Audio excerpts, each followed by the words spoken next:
evening, everyone, and welcome to this program, Writing the War.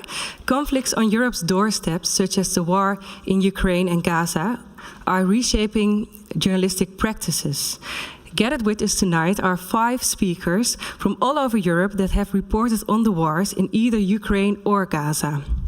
And this evening is part of the European Dialogues, a series of events initiated by Institut Français and organized in partnership with the Balie and with a lot of other partners, which you can see behind me on the screen. My name is Grck. I'm a program editor here at the Balie, and I will moderate this evening here tonight. And I would like to give the first word to David Behar, the director of Institut Français. And I also have a question for you. Why should we talk about this tonight here in Amsterdam? So, hi everyone. So I'm the director of the Institut Français NL. This cycle is important for us because this event tonight is specifically important because it's part of a larger cycle that was commenced last autumn in Prague. And then it made stops then in Vilnius in Lithuania, then in Warsaw, and after Amsterdam it will go to Helsinki, to Sofia and Plovdiv actually, and then to Rennes eventually, which is the headquarters of West France, which is one of the main partners of this cycle. The cycle in the face of war, European dialogue, aims to support public debate in Europe against the backdrop of geopolitical upheaval and highly polarized public opinion. By bringing together expert voices from across the continent and encouraging direct interaction with the general public, the European dialogue aims to contribute to a better understanding of the challenges we all face, as well as the local context in which they are unfolding. The cycle also involves students from Université Paris 8, from Paris, and in each city there are cooperations and workshops with a local university, this time the University of Amsterdam, and 10 students from Paris and students from UvA had a day of workshops, and during the break between our 2 events tonight, you will be able to see the maps that the students have come up with to answer the question, where is Europe in Amsterdam in this case. The Amsterdam in itself is an important step for the cycle because it is the first of this series of events taking place in the capital of a founding member state, of a founding European member state, which adds a special dimension at a time when the European project is being transformed from one of economic cooperation into a geopolitical project in the face of the return of war to our continent.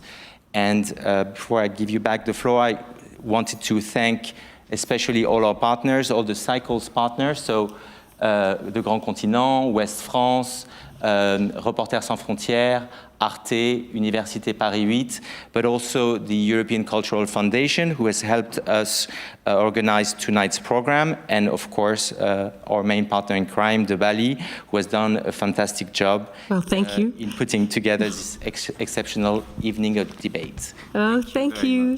Thank you so much, David Behar.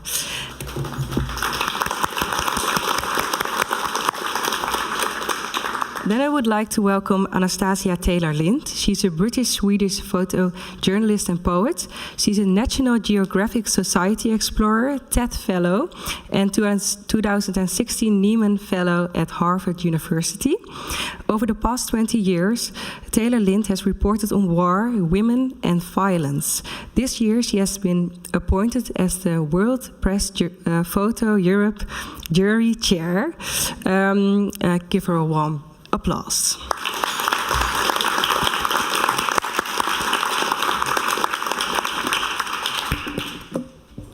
Thank you so much. And good evening. It's so lovely to be here with you all to share some reporting, some photographs from Ukraine, and also to share some ideas about this reporting. When I took this photograph on the left, on the screen behind some of you here, or above your heads here, it was one of the first times I'd met the Grck family. They used to live in Avdiivka, a suburb of Donetsk city in the Donbass region of eastern Ukraine. And it was little Miroslava, who you can see feeding an apple to their horse, who showed me around their neighborhood. "This is where the horse lives," she said when we walked past the paddock. And later when we went outside, she said, pointing to the checkpoint at the end of the street, "This is where the soldiers live." So one of the questions that have arisen from our reporting is whether war and peace, normal everyday life, can exist simultaneously. Is war an event or a series of events, or is it a structure that builds up around people's ordinary lives? 5K from the front line, as this project is called, started on Instagram, and with a really simple idea. Together with writer and anthropologist Alisa Sova, who is herself from Donetsk city, which has been occupied since 2014, we would travel along the front line, making pictures and reporting on the lives of people who lived between 50 meters, as Miroslava and her family did, and 5 kilometers of frontline positions. In the center here, you can see Elena. Elena and her husband, Rodion, lived in Opitna, which fell inside the gray zone, the designated part between the two front lines, if you like. The gray zone, which has existed since 2014. Elena and Rodion, like many of the people we followed, were hesitant to leave their communities. It's a common story that younger relatives or neighbors stay to take care of people who would find it hard to survive alone. In Opitna, there were elderly people who even relied on Elena to cut their toenails. So at the end of 2022, Opitna was occupied by Russian forces. But just before it fell, Elena was weeding the watermelon patch in her garden when she heard the whistle of an incoming shell. And she turned, knowing that it was close, to run towards the house. And she was hit with 2 pieces of rather large shrapnel, one in her right buttock and one just narrowly missing her spinal cord in the middle of her back. And I made this picture a few weeks after she'd been injured, while her and Rodion were staying in Pokrovsk, a town that at that time was considered quite far back from the front line, but now, as Russian forces advance all over Donbass region, and Kharkiv also, we'll be hearing from Emmanuel a little later about that, Pokrovsk may well become the next front line. So this reporting is made in collaboration with Alisa Sova, who is a journalist, a writer, and now an anthropologist from Donetsk city. We've been working together for 10 years, and we've been working on this project together for 6 years. The pictures that you see here are made between 2018 and last summer. And they are frequently mistaken for being pictures that represent daily life further back from the front line. But as I mentioned already, all of these ordinary scenes exist in the universe of war, if you like, simultaneously intertwined with very violent events. This is Alexander, Sasha, on the left, and his wife Elena on the right. It's a common story since the full-scale Russian invasion of Ukraine that families are separated along gender lines. So Sasha ended up in an informal, internally displaced camp in Dnipro Oblast, being unable to leave the country since martial law dictates that men of fighting age must stay. And Elena on the right fled to Poland with her grandson, Nikita. She didn't have enough money to stay there for very long, having initially left with Nikita's mum, her daughter. And so Nikita's mum came back to Kiev, resumed her job so that she could send money to Elena so that they could afford to keep living in Poland. Typically, cycles of displacement are exactly that, cyclical. So at the start of the full-scale invasion, Elena left for Poland. She came back the first summer. Then when the Russians kept hitting the critical infrastructure that caused blackouts, there was no heating, there was no running water. It was very difficult with a young child, so they left again. Then last summer, she came back, and her and Sasha were reunited after about a year. And they've just moved to Kiev, where they've received some more permanent accommodation specifically for people who've been displaced by the war.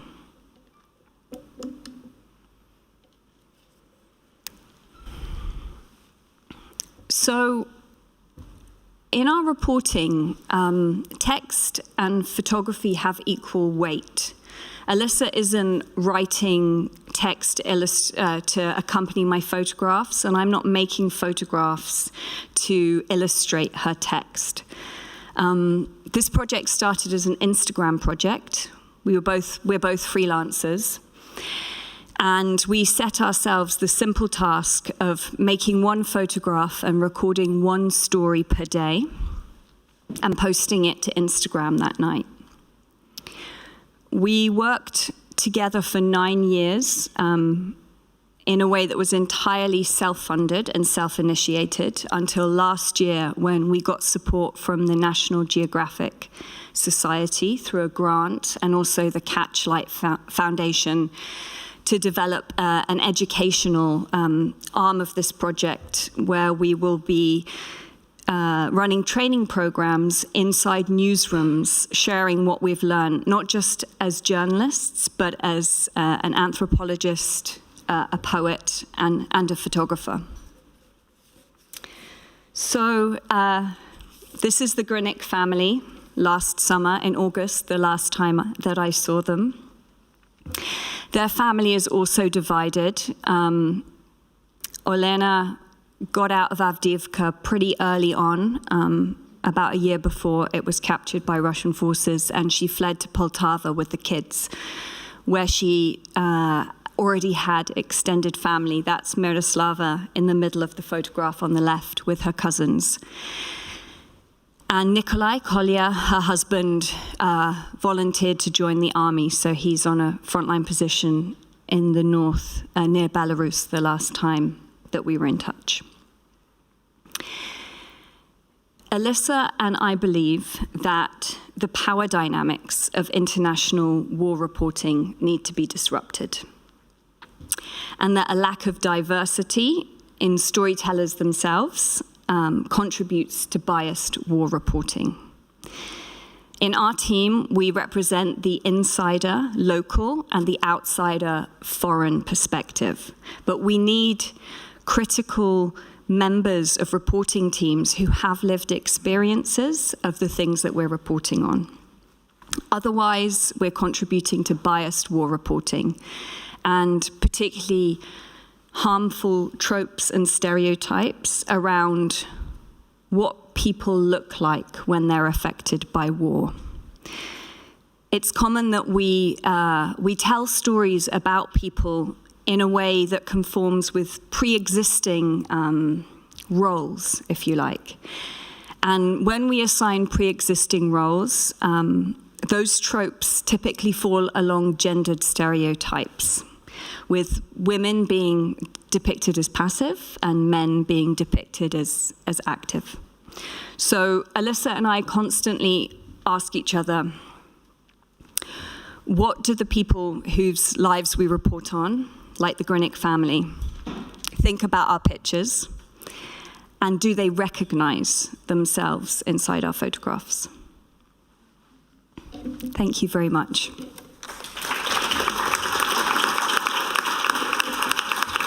Anastasia.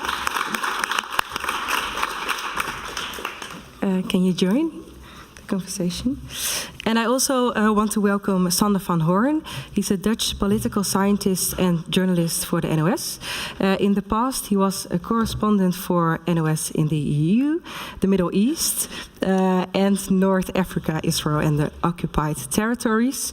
Van Hoorn reported on the 9/11 attacks, the Arab Spring, and the rise of ISIS.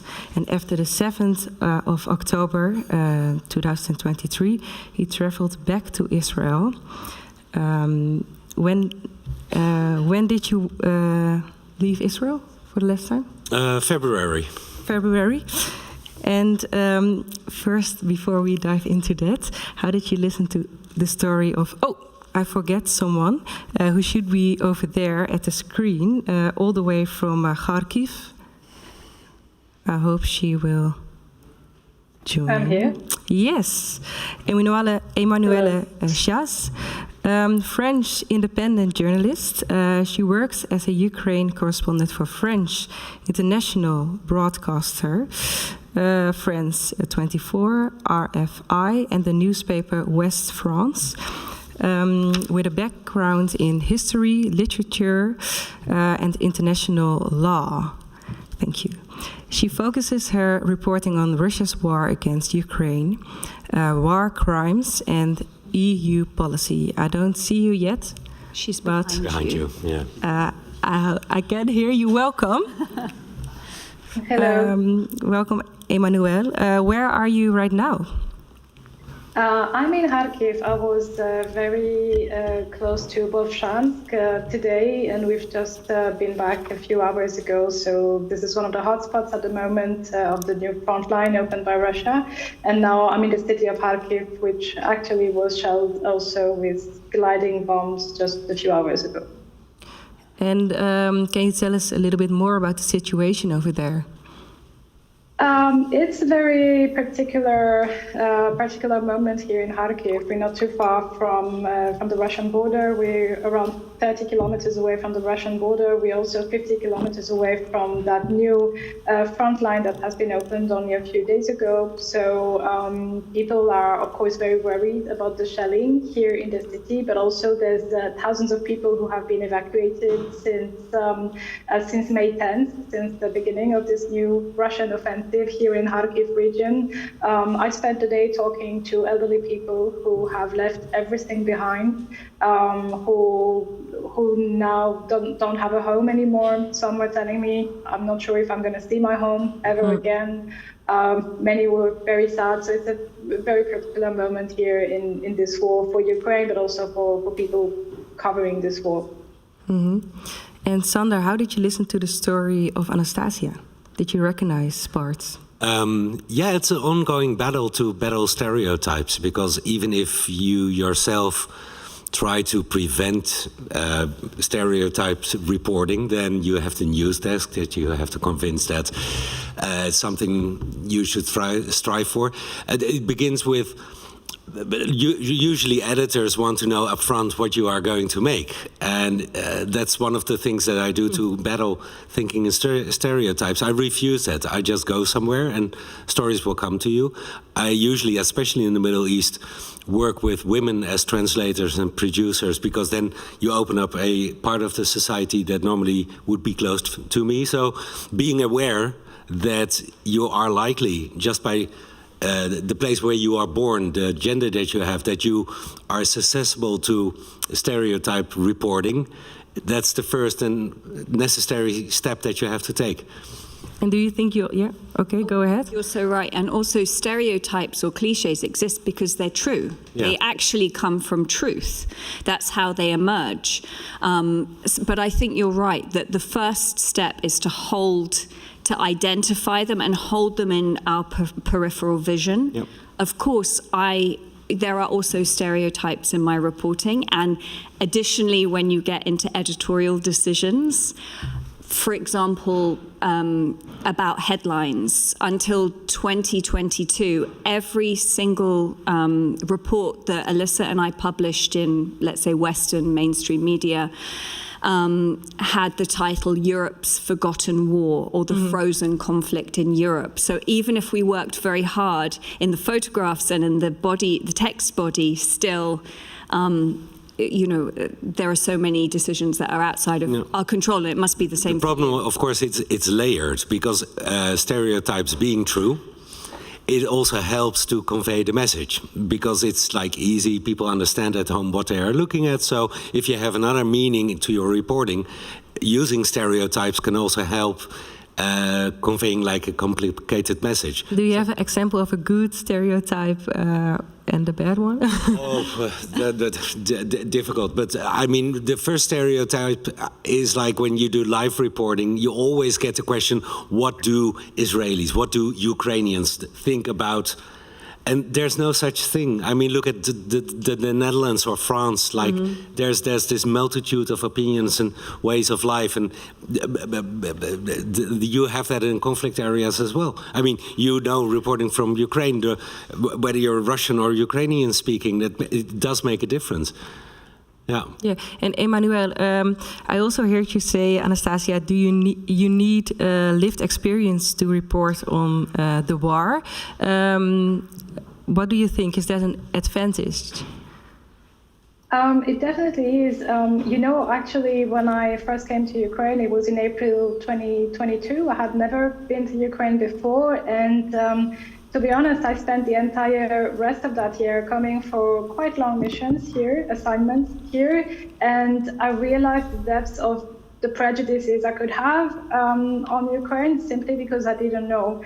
And I moved to Ukraine in January 2023 because I really wanted to come closer to Ukrainian society. I didn't want to just come for a mission, stay in a hotel, and then move back and get disconnected from the contacts I had. I really wanted to have this really lived experience and continuous experience being with Ukrainians, alongside Ukrainians.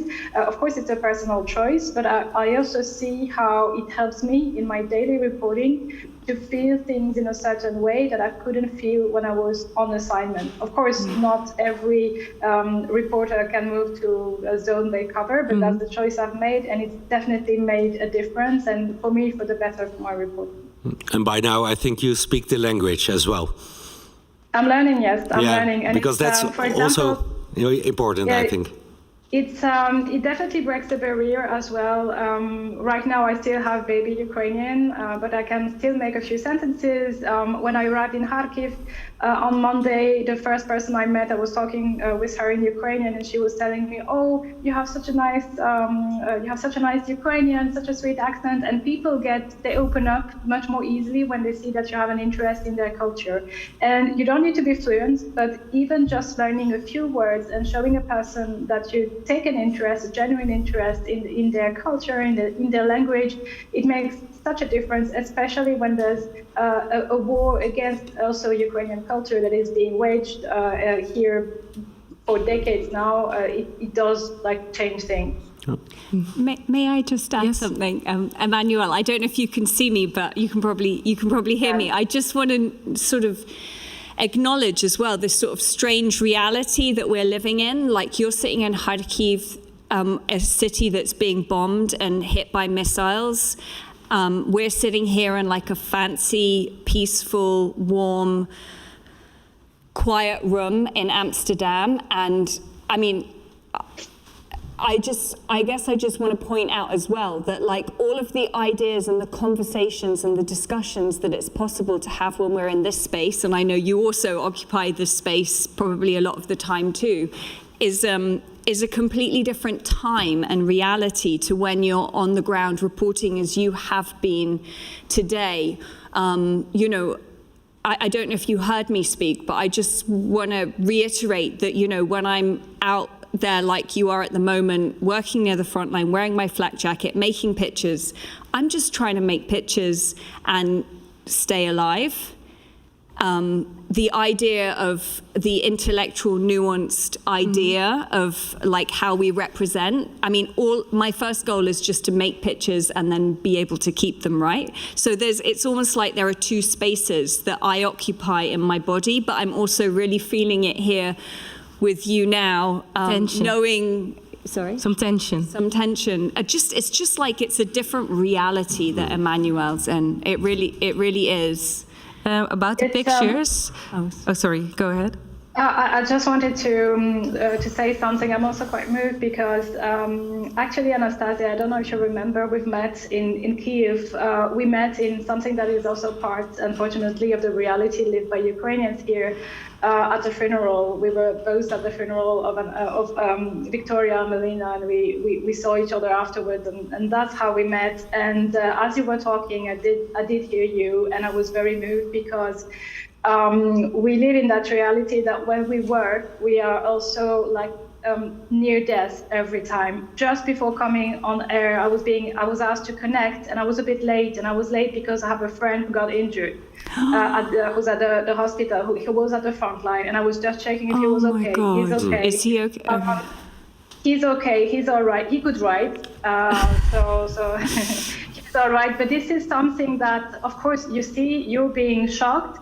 For me, it is something that is daily life, and we have that different reality that is that of a war. And we tend, for example, myself, I tend to forget that there is a normal world outside where people are gathering to talk about how they write in a room in Amsterdam where I would love to join. But right now, I still, my hands are still dusty. I still feel, the weight of the flat jacket. I still can smell the stress of the people I was talking to, who were just coming out of Beauchamp, who were in tears, who just had their lives packed in some plastic bag they could carry. So yeah, it's very, there's a lot of emotions and a lot of tensions. And are there certain ways to cope with that better? Probably talking about it. Probably talking about it. Anastasia, I want to ask you a question about your pictures, because you said I'm just making pictures, but when I saw them, they're not the most violent images. Why?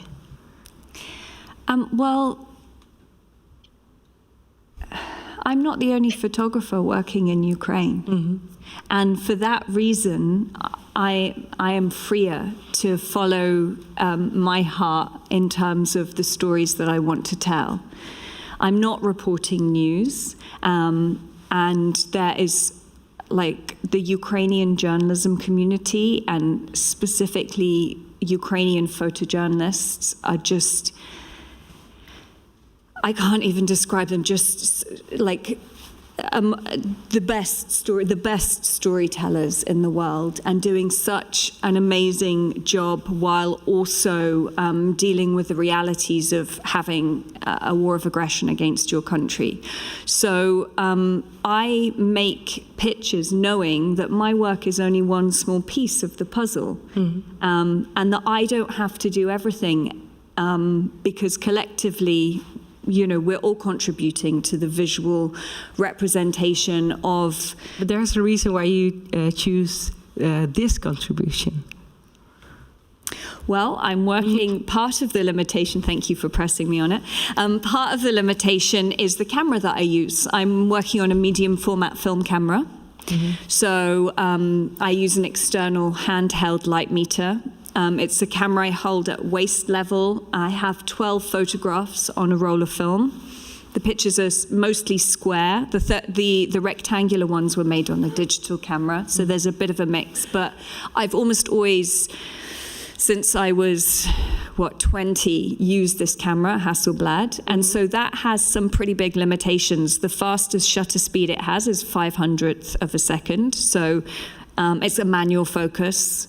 I mean, I miss anything that happens quickly. So there's sort of... But you're talking about the limitations now, but there's really beautiful images you're catching. And I'm sure tonight I will still think about that girl with the apple in her hand. So... Thank you. I think you choose also to make some pictures that are really from great value. Thank you very much for the affirmation. We all need that sometimes. I feel my answer is inadequate. And what else to say except I'm the one who presses the button, but my work together with Alisa Sova and also Dima, who is our local producer, also from occupied Donetsk city. I mean, everything that happens in order for me to be standing somewhere with the camera in my hands, having already focused, use the light meter and pressing the button is because of our work together. And I imagine that's probably something similar for you. Probably have a much bigger team than print journalists. Not necessarily, no. No, I mean, public broadcasting is not what it used to be. So, no, usually I do radio and TV at the same time. I have a cameraman, a local fixer, translator, and that's it, basically. So, a three-man team also. Same. Yeah. So, I would like to talk about the discussions and dilemmas in the newsroom. So, you are covering Gaza and Israel. It's really a polarizing debate. What kind of... Do you reckon? What kind, also on the news floor room, I guess? Also, yeah. Opinions are really strong, and it's something you have to accommodate as well. I mean, like, and it hasn't happened with anything I've seen before, like not with Sudan, Yemen. I mean, opinions and are so strong that sometimes it interferes with journalism. So you have to find a way to discuss in the newsroom before you can get on to like what is happening and how do we cover it. So that was... Can you give an example about discussions in the newsroom? Well, for example, do you call what is happening in Gaza a genocide or a likely genocide? Or do you call it a war? Do you call it an attack on Gaza, on Hamas, on the Palestinians, on Palestine? Do you call it Palestine or the occupied Palestinian territories? I mean, there's so many choices to make. And what's your position in one of those debates? Well, the general position is that you have to use language to get a message across. So you have to attribute directly what is happening, but you have to be factual. So I would not call it a genocide yet, personally, in the news, but you can ascribe to the Court of Justice and call it like a possible or likely genocide. But then if there's a big part of Holland that disagrees with you and stops listening right there, right then maybe... When you call it a... When you call it a genocide, so then maybe you still call it a war or whatever. But so that's... I don't have a fixed position, it's evolving. But for me the most important thing is that people continue to listen to what you have to say, because otherwise you can just preach to your own people and stop right there.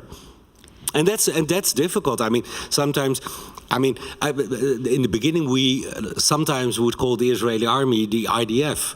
And I try to explain the news desk that IDF stands for Israeli Defense Force, and that Palestinians call it the IOF, the Israeli Occupation Force.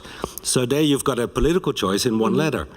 So, and I don't care if you call it IDF as long as you realize that you just made a choice. So why not call it the Israeli army? Because that's what it is. And it's stuff like that. It's constant process of, well, at least think about what you say, think about the words you use, and think that sometimes not choosing is also a choice. And do you feel the freedom to use the words that you want to use and make the news that you want to make? Well, sometimes I think it's disappointing that, I mean, even as a public broadcaster, there's no government or somebody looking down on everyone. No, I feel like really I could and I still can contribute to the debate inside of NOS and contribute to the words that are being used. And so does Nasra Habiballah, our correspondent, who is based now in Israel and occupied Palestinian territories. She has a big role to play in the decisions we make, of course, yeah. I only, just on this note, because it's really, interesting to think about not to compare them, but to think about Ukraine as well. And there are similar debates in Ukraine. Yeah. The Russians don't call it a war, they call it a special military operation. And you talk about the occupied part of Ukraine, whereas people in Donetsk might beg to differ. So, and actually the language that Alisa and I have chosen to use has changed over the years. So we used to refer to the self-proclaimed Donetsk People's Republic. At times we talked about non-governmental controlled territories and governmental controlled territories. Now I use the word occupied, actually guided, I would say, by the two team members who are from that specific territory, Donetsk city. But one of the differences, maybe it's too simple to say, but seems to be that in this part of the world, we have a uniformed idea of what's happening in Ukraine. No. Like most people, at least in liberal bubbles that we probably all exist in, you know, don't believe Russian misinformation and propaganda. And we accept that it's the Russian, full-scale Russian invasion of Ukraine, not the war in Ukraine, for example. So there are these two or many different ways to describe things. It's just we're more united in the West. Oh, yeah. You know, Makes about a big what's difference. going on there. Yeah, we all feel for the people in Kharkiv. Whereas in Israel-Palestine, I mean, it seems almost like if you feel for the people in Gaza, it automatically means you don't feel for the people in Tel Aviv and the other way around. And it shouldn't be like a choice at all, but for some reason it is. And in Ukraine, it's not to that extent. It's there. I mean, still people will ask you, do you know what happened in Donetsk before 2014? Mm-hmm. And I mean, there's layers there as well, but they're not as complicated, it seems, as they are in Israel. No, yeah. Emmanuel, can you tell us something about the discussions and dilemmas that you are facing? I think lately, over the past few months, I've noticed more and more Russian disinformation in mainstream media that are being quoted by other media, and then there's that vicious circle of news that are not news, that are disinformation, but that appear in very respectable outlets. And the dilemma I face would be that I spend much more time than I would like to call newsrooms, some I'm working for, to tell them, please do not say that in the intro before coming to me, because this is Russian disinformation. Do not say that Donetsk is a Russian city. It is a city that is under Russian occupation, that goes against international law, and this doesn't respect the territorial integrity of Ukraine as recognized by the international law and international community as well. So in an ideal world, I would spend my time reporting and thinking about the next report, and sometimes also, just do also something else. And at the moment, when I'm not reporting or thinking about the next report, I am really stressed out because I have to double check what has been said in the report just before me or just after me, or how a report that I've done is being revoiced with something that contains elements of disinformation. And I think Russia has managed very well to infiltrate a lot of newsrooms without us knowing. Also, generally speaking, and this is a worry as well, I don't think it's proper just to Russia, but Russia has done it extensively, and this is something that we have to be careful because it can lead to very serious mistakes. Donetsk, for example, is not a Russian city, but also Crimea is also under occupation, and those are not just details, it's actually about respecting international law and respecting, what the international community has recognized or not, and the sovereignty of one country. And of course, living in that country, I'm acutely aware of those disinformation circulating. Mm-hmm. And how do you deal with disinformation?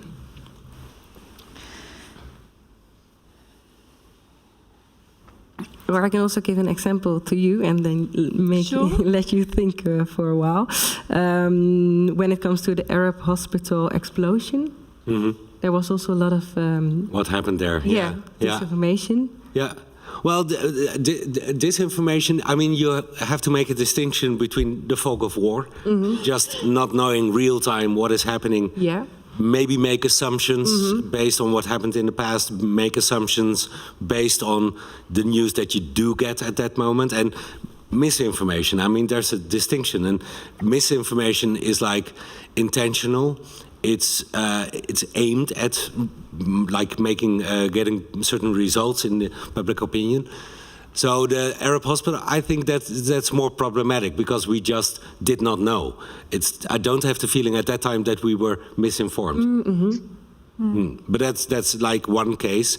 But is there another case? Well, I mean, what I do to try to arm myself against disinformation is putting myself in front of propaganda. So I like Russia Today. I love them. I love Fox News. I love the right-wing Israeli Arutz Sheva. What do you love about them? Because then I know if their way of arguing invokes a reaction in me. And I know the line of arguments, and that makes me more aware of the subtle influence that might be exerted through other channels. And it helps me actually to arm myself against disinformation. So please do listen to the grotesque opinions that you don't disagree with or that normally would not enter your bubble, in order to see how that narrative enters in a more subtle way. And I do it also by not only looking at Al Jazeera International, but also like the Arabic version, like to see the reporting there and the way of phrasing things there. Is there also an example you can give when you reported news that was kind of fake or... Reported news that was fake? Ooh, well, one of the things that I'm still not certain about is the actual number of deaths in Gaza. I mean, nobody is, and all we have to go on are like the numbers provided by the Hamas-run Ministry of Health. So, but then again, nobody knows, and I get pressed about that figure, like, why do you use it? And it's the terrorists that, so you get where I get that complaint from. But they are right in a way. I mean, why do I use that number? And the only thing I can say is that it's like the only number that is out there, and also like Israeli media, Hebrew Israeli media, use that number. So you have to. And is that fake news? Maybe it is. Maybe Hamas doesn't even know. Maybe we are being influenced. I don't know. And are there also other ways that in which you try to check that number? Of course, you do it in multiple ways. Like check it with other numbers you get. See which organizations are using that number. Like if the UN uses it, it's easy journalism, I realize, but then maybe that it gives some ground because they may have investigated or have access to sources I don't have. But no, the only real way would be to go there and report, but that's something we cannot do, and that's it hurts every single day. Nobody knows the numbers, right? Who could? I mean, even in Ukraine, by the way. Oh, for sure, because in Ukraine, we're relying on the number of Russian casualties being reported, but not the number of Ukrainians. And in Gaza, for example, even if you could get access, we don't know how many bodies are under the rubble. When you have that scale of destruction, like, I think for now it's impossible to know. And I mean, it's enough that it's a catastrophic amount of people. No, but then at least you can add depth to stories. Like I was in Ukraine and we got word of a mass grave, and we went to check actually because we were close by, and there were 2 bodies. I mean, and it's really bad for the people that were shot and killed there, but it was not a mass grave. And so it adds depth to other claims that are being made. So, I mean, nothing beats just going there and be able to investigate yourself. I mean, of course you agree, but yeah. I would like to... And that's why we admire what you do in Kharkiv, by the way. I mean, you are there on a daily basis, and you go out there and check what is happening against what is provided by the Russian government and by the Ukrainian government, because they also have an interest in providing a certain image. Absolutely, and if I can just add something on that evaluation of numbers, it's interesting that indeed we cannot really evaluate. We had Volodymyr Zelensky talking about 30,000 dead, and it gave us the first number of the war. But regardless, we know that it's probably much more, but regardless of the figure, what I base my estimates on, it will not give me a number, but it gives me a sense of what happens, is that, for example, when we see battles such as Bakhmut or Avdiivka, or now what is happening here in Kharkiv region, what you see when you live here, when you have a lot of Ukrainian friends, are the obituaries, are the posts on social media about relatives and families posting about their loved ones, and soldiers also posting about their brothers in arms who are either dead or injured. And you see that during those very, very fierce battles, there are more people getting injured, more people dying, and you see the impact it has on the society, on their relatives, on their families. And so we know, no doubt, that after this war, when we will find out how much this war has affected the population, we know that the number will be harrowing, will be a catastrophe, and we know that there's going to be also a problem here to rebuild the country, because demography will really have been dented by what is happening now. And so at the beginning, I was a bit upset as a reporter that I couldn't find this number, that nobody wanted to talk to us about it, because I thought they had to be transparent, even if I understand the security concerns there. But now I have to say that I don't need this number right now. I know it will be horrible when we will find out, but I can see, what I can do as a reporter is that I can see what it causes to families, and I can report on that. Yeah, and that is important. I mean, soldiers, they die, of course, and in a way you can say that's what they are paid for, but the consequences to their families and the people in the area that you report from, I mean, those are the real stories, I think. Yeah. Are there any questions from the audience? Yeah.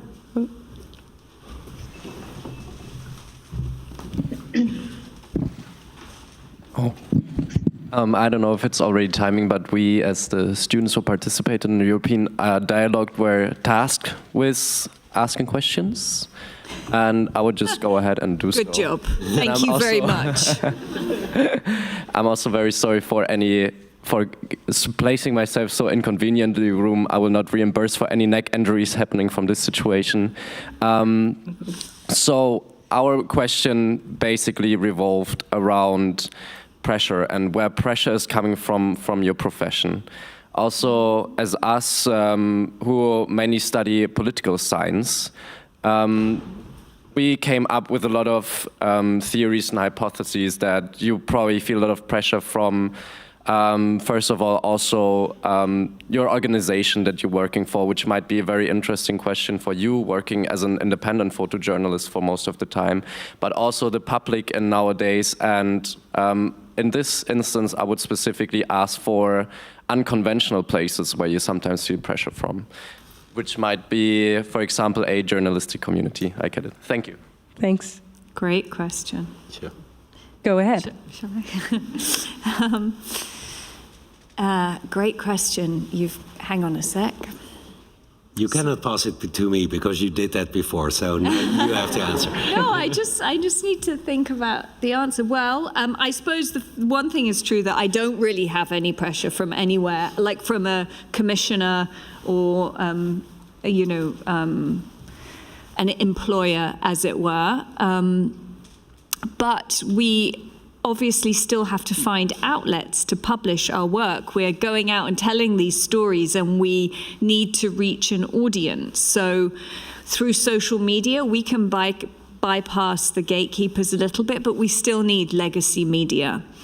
And it became almost impossible to find anyone to publish our stories right up until the full-scale Russian invasion. So the summer we had, Alisa and I are just friends. We go to Donbass to spend summers together. Her husband comes sometimes. A friend came along. We met my mum in Kiev. It's just was part of our a couple of times a year we'd go together. And the summer before the full-scale invasion, Alisa just said to me, like, look, really no one's interested in this story anymore. We can't find any more editorial hooks or angles. And we're constantly being asked, but what's changed? But what's changed? And the point is that nothing had. And so we kind of said, well, I guess that's the end of our project then, because we're telling stories so that for people to read them and look at them. So that obviously changed with the full-scale Russian invasion. Now after 9 years of working together, we suddenly got funding that will cover us for the next 2 years. But so I suppose the limitations are just in accessing an audience as a freelance photographer and writer. And actually, Alisa is 5 years into a PhD at Princeton University in anthropology, because she wants to do long-form storytelling, and we can't find a way to have that supported by traditional news media. So as an anthropologist, she gets funding through the university. And for me, I just published my first collection of poetry, and I have a grant from the British Arts Council to keep writing poems about the war in Ukraine, which helps me to keep going financially while we're doing the work that I shared with you tonight. That's a very long-winded answer, but I think, yes, I'm going to wrap it up now. Emmanuel, do you also have pressure, or do you feel pressure, and what kind of pressure, from who? I don't feel the pressure from the newsrooms I work for, but that's because I'm lucky that there are media which are respectful towards the correspondence. I'll just give you an example of not really pressure, but of the feeling of just being supported. Earlier on, when I was 10 kilometers away from Vovchansk, we had to leave the center of reception of internally displaced people we were at, simply because intelligence said it might be bombed imminently, you all have to leave.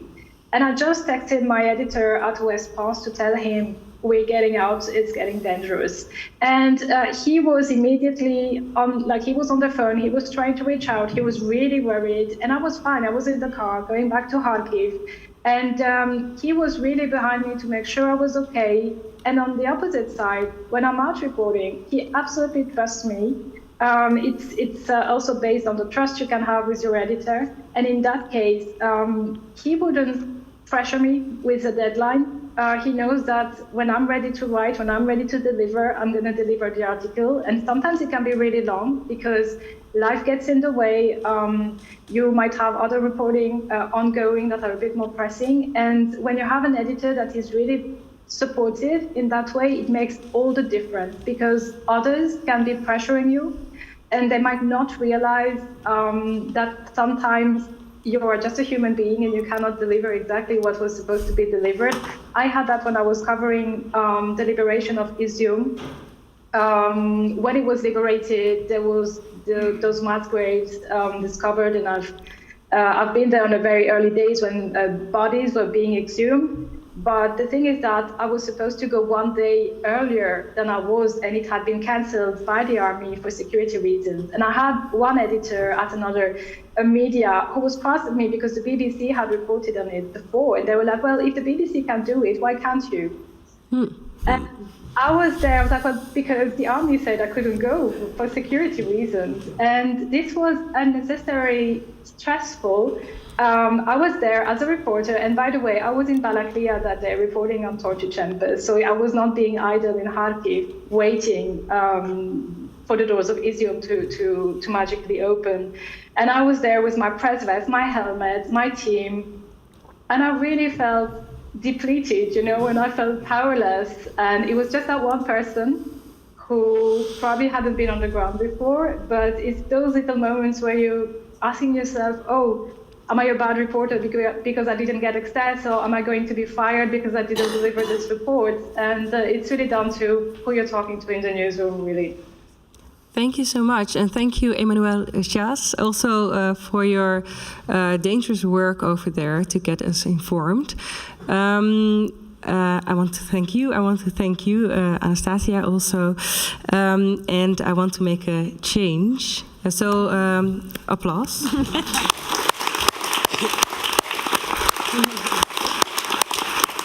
I want to welcome Boyko Vasilev. He's a journalist, producer, and presenter of Panorama, weekly program at Bulgarian National TV. He was active in reporting major events on the peninsula, if I say it correctly. Yes. The Bosnian and Kosovo War, the NATO bombing of Yugoslavia, and events in Macedonia. And he covered the Syrian war in 2012 and Iraq in 2015. Did I already say this? I don't know what you are about to say. Because just repeat it. It feels like I already introduced you. Me? Did I introduce? You introduced me, I think. Yeah, correctly. You can do it again. Did I do it correctly? Yeah, you did. Oh, okay. Yeah. I was afraid I introduced you with this line. No. Throughout his career, he has interviewed many international leaders such as George W. Bush, Tony Blair, Gerhard Schröder, and Recep Tayyip Erdogan. Welcome. Nice.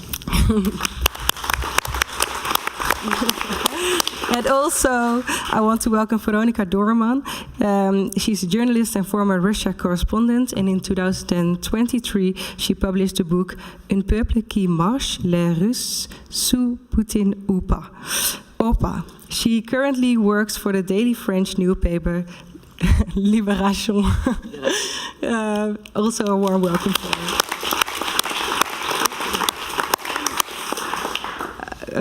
Yeah. Oh, and now the chair is empty. That's also really... No, she's back. Okay. What did you recognize from the former discussion we had? Everything, pretty much. I have been on both sides because I started as a reporter in the field. I was a correspondent in Russia for 7 years and a freelancer, as a freelancer. So I started from afar, not knowing anyone in the newsroom. So the only contact I had was a voice on the phone and sometimes a very short email and sometimes no answers at all. And so this is how I started my journalistic career. And then when I moved on, in the past 4 years, I have been on the other side as a deputy editor for the foreign desk of Libération. So I was the one making phone calls and fixing the deadlines, and sometimes probably being obnoxious to people on the ground because a deadline is unfortunately something we have to respect. And do you also ask questions sometimes, I want to have this story today? So I think the fact that, and we are very lucky at Libération at our foreign desk, is that a lot of the journalists and especially in the editors are former reporters and former freelancers. We all started as freelancers on the ground and then we joined the newsroom. And so we know how it works from experience. And so I think that helps us a lot to when we commission a story, we're not perfect, but I think that's a bias we probably don't have because we have been on the ground and we do know what you said very importantly earlier, that the story is there and you don't come up with it. You have to go first and see what there is. And it doesn't matter what Reuters has written before or the AFP or the New York Times. You have to find your own way of telling. Even if you end up telling the same story, you have to find, you have to have your own angles and your own quotes and your own heroes and characters for that story. So on a very personal level, it's always been very helpful for us to manage our reporters in that way, because we know that we can't.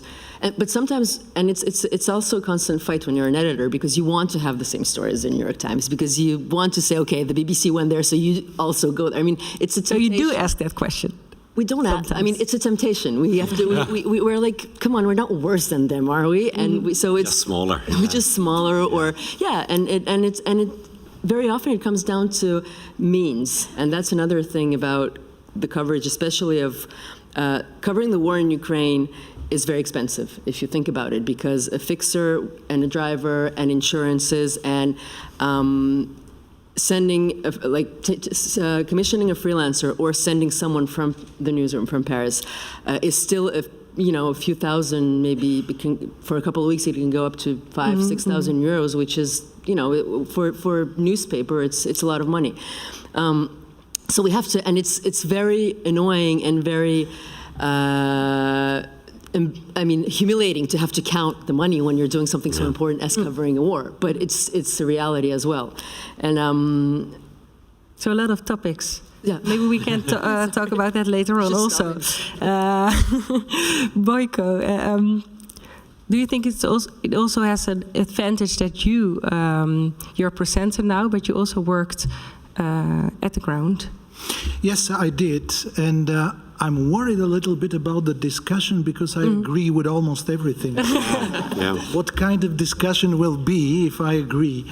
But yes, I did that long time ago in another era, in another war, which is unfortunately almost forgotten because even a philosopher like Habermas said that 77 years in Europe there was no war, and he obviously forgot the Balkans or he doesn't consider them Europe. But I would ask, actually I will tell a story. Actually, a very short story. And I will ask myself, because I did ask myself at that time, where does the problem come from? And, which problem? The problem with the reporting, the problem with the truth, the problem with the stereotypes, the whole, everything what the discussion is all about.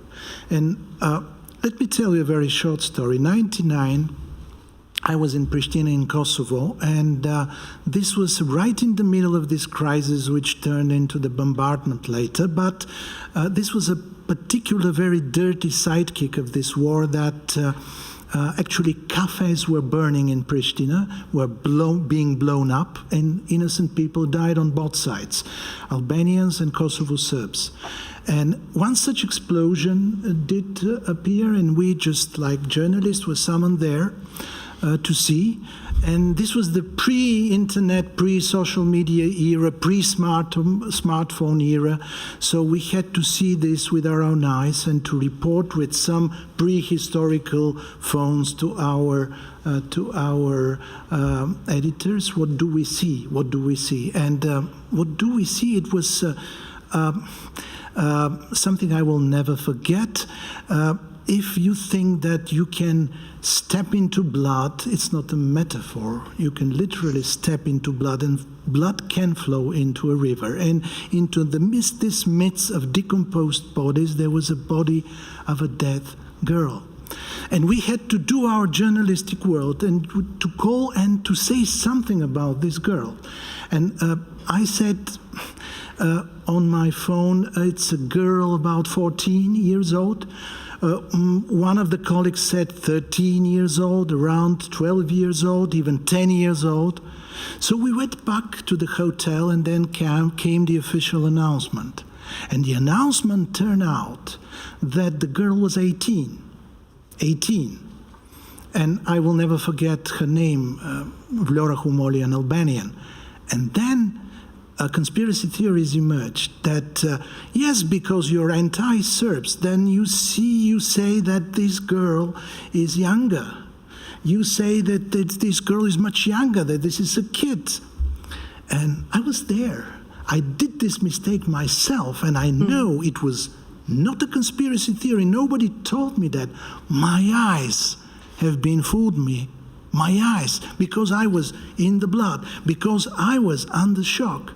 So my theory out of that is that our eyes are lying in the best possible way. And we are human beings, but as a journalists, our most important work is to question ourselves. Yeah. Amen. Yeah. Yeah. No, but I mean, the fact that you realize and you took lessons, that's the first and only step that you can take. And I always realize that I cannot even look behind me. So I can see what happens in this room. I cannot see the back rows. How can I possibly tell what is happening outside on the streets? Maybe, I mean, you said it was raining. You're right, by the way, it was raining. I was inside, I was like, no, it's nice weather. So you have to be aware of your limitations. You have to actively look for your limitations, because otherwise you think you are without mistakes, and that's when you start making them. Yeah, I mean, the problem is us, ourselves. And sometimes journalism has become a profession of people with ties, of people who look at themselves with great, great estimation. No, we have to be the ones who are under scrutiny, first from ourselves, then from the whole society. Now we have an additional problem, because we were talking about stereotypes. The additional problem is social media, because stereotypes and bias, they come first, then they flourish into social media, and then we, journalists from mainstream media, we feel obliged to listen what social media is dictating us, being like a silent or almost hidden dictator to what we do, and we have to oppose this dictator. And because, this is a very peculiar situation in Bulgaria, unlike in Western Europe, where Gaza is dividing, and Ukraine is almost certain, with us is vice versa. Yeah. The society is divided on Ukraine, on some particular historical reasons. And then, because we try to report the truth as it is, as we can, as possibly we can, what happens is we lose the confidence of our public. We lose the confidence because they don't see what their prejudice dictate them. They see something which they don't want to believe, and then we have to face this also. And is there something you can do about it? What can we do is to go after the truth and risk being booed on the street, risk hearing the most impossible things about yourself, to risk losing viewership. Yeah. But social media amplifies it, but it doesn't create the people looking upon you with opinions and thinking that therefore you are biased. I mean, older people here may know Edo Rosenthal, who used to be the correspondent in Israel, Palestine. I succeeded him. And we're talking like mid-last century, like ages ago. And he already told me people are prejudiced and therefore think you are. I mean, it has been there for like, God knows how long. But social media, and that's where you're right, it amplified it like multifold, yeah. But I think there is also a danger when we gather in the morning around the table for the first meeting in the newsroom, and somebody will say, oh, there's a shitstorm on Twitter, we should do something about it. And when you look into it, most of the time, the shitstorm is just a little community of people, the ones that we are following, the ones who follow us, and when we see something amplified that is not yet amplified, and it's truer for local politics, for instance. It's very true in France, and our journalism starts to be influenced by that. So we feel that we need to answer something that was born, a debate that was born on social media at some point, which is probably not as big or not yet as big, and then we fuel it with our own arguments, and it becomes something bigger than it was originally. And I think a lot of anger is also built on that, and it can be on any topic, and we have that discussion every day. Exactly. But somehow every age has a dominant media. And somehow I feel that we, the television, are not the dominant media. We've been called legacy media by some. So you have this instinct to have with one eye what the shitstorm on Twitter is. And this audience is very important. It's maybe a minority, but it's important and vocal minority. And this is the truth we are living in. Maybe the first time in the history of the world, so many people have a voice, and many of them are not as decent as, for example, Mrs. Taylor Lind. And they all provide pictures. This is very important. They all provide pictures, and their pictures are not like her. We don't know who produced the pictures. We don't know where these pictures come from. And these pictures have enormous emotional power to influence people. One picture can make a political decision, but... What's the difference? Because also there can also be a picture, one picture from a journalist that can make a big decision. Syrian boy on the beach. Yeah. You know, even journalistic pictures are questionable. We know about this famous photography from the Spanish Civil War of Capa, who is filming a dying soldier, and we still don't know if this picture was staged or not. We still don't know, and it was 30 and something. So the difference, though, there is important difference when you have a name, and you have an organization, and you have an editors, and you know where this picture comes from, and you can make this your decision whether to believe or not. But I'm sorry to say this because I work for television, but pictures are the most subjective things now.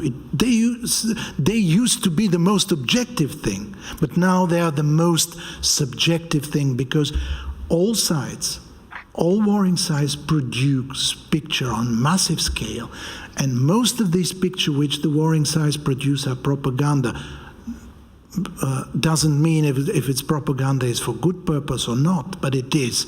So our job has become, again, to question this picture, to ask questions about that, and to cool them up. Because as hotter are they, to cool them up, the hotter they are, the most problematic they are. So we have to cool them up. We have to ask the questions, what do we see on the picture? And is there something like a prime emotion out of us which is making us making a bad judgment? You know, just 2 sentences on your question. What can happen? Famous Slovenian writer have told me about one picture from the beginning of Yugoslav wars, where, you know, Serb nationalists tend to have long hairs and long beards, and they were called Chetniks. And there's a picture, Chetnik is arrested somewhere in Croatia. But you see close the picture, you put out your emotions, you cool down, and you see that he has a T-shirt of Iron Maiden, and he was perhaps not a Chetnik, but he was perhaps a heavy metal fan. So, you know, it's this cooling up of this rational mind towards picture which I'm advocating. And it's a process as well, and I think we are somewhere along this process. For example, we learned from Ukraine and from Israel Gaza that you have to check every image you get to basically open source intelligence, every video that you get. And at first we were like, we cannot wait, the 8 o'clock news is now, and the images is all over the internet, and now we feel confident enough, like as soon as we don't have a green light from our own OSINT team, we don't publish, period, full stop. And that's something, self-confidence that had to grow. And I think also media have to become like legacy media have to become social media savvy in a way. Like it's a process, I think. Yeah. Veronica? I was thinking about when you mentioned earlier the hospital in Gaza, the first information we have, and I was in the newsroom that day, and we all have this crazy numbers of hundreds of people who have perished in this bombing, and we have no ways of checking anything. But the deadline, we're coming close to the deadline, and we have to do something. So we put conditionnel and say what we think we know by now, and because there's a problem of a printed newspaper is that it goes to print at 8 o'clock and it comes out the next morning. So there's this whole night of, and so there's this big dilemma what to do with that. And then once it goes to print, then the info comes in that it's not that bad, it's not that big, we don't know, it's misinformation, we didn't check. But the damage is done. And that's the thing, is that once the first snap of these huge numbers have been out, many people react very emotionally to that first information, and all of these people will not go back, the viewers I'm saying about outside of the newsroom, will not go back to verify and to read our own fact-checking, our own returning on our steps and saying, oh, you know, we have been misled, whatever. And you have seen it with the protests that sparked afterwards in the Arab world, because for them that's all they needed, is this crazy, huge number that was, it didn't matter whether it was real or not. It got out there, and then it doesn't belong to us anymore. And that's also, I don't know how, I mean, I guess every newsroom has a way to deal with it, but we're all in this together. Like we have participated in provoking a reaction, a chain reaction, and we can say, okay, we're very honest, we're fact-checking, we're coming back, we're writing correctums, erratums, and saying, you know, we have done our job, but it doesn't. This information does not belong to us anymore, and it's out there. Still agreeing? Oh yeah, it's boring. Sorry. Yeah. And what do and what don't you show? And do you think there has been a change over the years? I'm sorry, didn't. What do and what don't you show if it comes to war? As visually, or but also stories that you tell. We show whatever we can. I mean, the big problem with these two wars going on that we're discussing is that in the case of Russia and Ukraine, we have a lot of access to the Ukrainian side. We do not have access, our Western journalists do not have access to the occupied territories, and less to Russia, to what's going on there. So it's a disbalanced on the part of kind of reporting. It's disbalanced. But when it comes to violence, I don't think. I mean, it depends. Like when we have a picture of a burning body, we decided not to print it, but at the last moment, it has been like it was in the hospital in Mariupol, for instance. There was this picture of Evgeny Malolyetka, very. Or no, it wasn't. It was him, but it was not in Mariupol.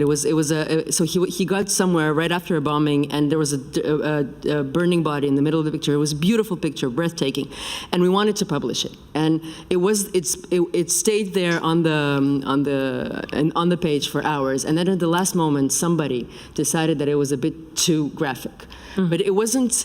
So there's not a clear line of we're not going to do this or that, or then we won't publish faces of children, or we won't publish a picture of somebody whose family doesn't know whether he's dead or not. But I don't. In a newspaper, I don't know if it's how it works on TV, but in a newspaper we don't have a limit on. It's basically we publish as much as we can, because we also know that. The access is limited, and journalists cannot work as they would want to work in Gaza, and so whatever we have, and which is also probably dangerous, because we tend to throw everything in, maybe without enough thinking about it and without analyzing in advance. I fully agree, and in war, limitations should be as wide as possible. Because without showing violence on the war, how should we convince people that war is wrong? And horrible. Here I'm categorical, but I have other limitations, other problems. I remember, again in Kosovo in the 90s, when we went to a peasant family and a husband was kidnapped. And then a journalist came before us and he said, if you cry in front of my camera, I will bring your husband back. And, you know, these things I never do. You know, maybe I had some I had some advantage because I always knew the language where the countries which I was covering. I didn't need a local fixer. But these things, to emotionalize a situation by yourself in order to have better picture, and to say that this is a justification because, you know, this side is right, and why shouldn't the guy cry a little bit more on the camera to make this report more emotional? No, I don't think that, I don't film this, and I don't show people who will suffer because of my TV report. I never do this. Yeah, it's hard to tell. No, I mean, I remember in Syria, we went to visit a mosque where Bashar al-Assad went to pray end of Ramadan. And we just wanted to talk to somebody from the neighborhood, and there was this guy who just came out of the mosque, and he started telling about, yeah, and we know, and there were snipers on the roofs and stuff like that, and we noticed a shabih, like a ghost, like the real bad Secret Service, approaching us. So we said, don't talk about this. And the shabih was kind of nice, so he said, don't talk about this. And we were like, we don't need this part of the story, we just... And for some reason, this guy kept blurting out this line like the snipers on the roof. And we, like our team, we moved out of, pulled out of the street, and it didn't feel right. So we went back to check on this guy, and he was gone, and the shabih as well. So probably, I don't know what happened to him, I don't want to imagine, but the tricky thing is you never know what happens to the people you talk to, or you can, and you have to protect them, but even then sometimes you fail. If you know, you report that? Like first the discussion and then the... well, obviously I did not use that part of the footage, because if he was still alive, I did not want to make it worse for him, and I learned a big lesson from it. Like, I get to go to my hotel, and worst thing is maybe they will ban me from the country, as they did for a while. But likely I won't be killed over a thing like that. But the people you interview, they often do. Yeah, I'm standing because I want to have one last question from the audience before we wrap up. Okay. Oh, yeah.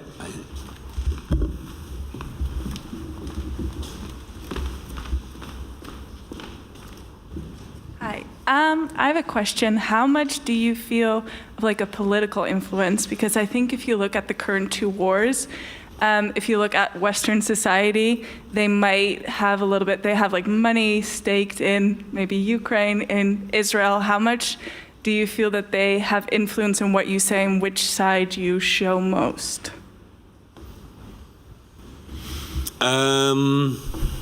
Well, I try to minimize that influence by not thinking about it too much, because I realize I do have an influence, but I mean, where does it take you when you start acting on that? Like, so I don't read comments on X anymore, for example, because that's the way people try to influence you in a direct way, and try to discuss a lot with colleagues like you, and try to listen to the people that know and might know something that is more than just an opinion or just a influence. Yeah. Very good question. And here you can make two errors. One error is to follow this influence and let this influence actually do your work. But the other error is more common, to put you in a contrarian position, and you think, well, there is an influence on one side, so maybe for that reason the other side is right. So if George Bush was wrong, that didn't make Milosevic right. No.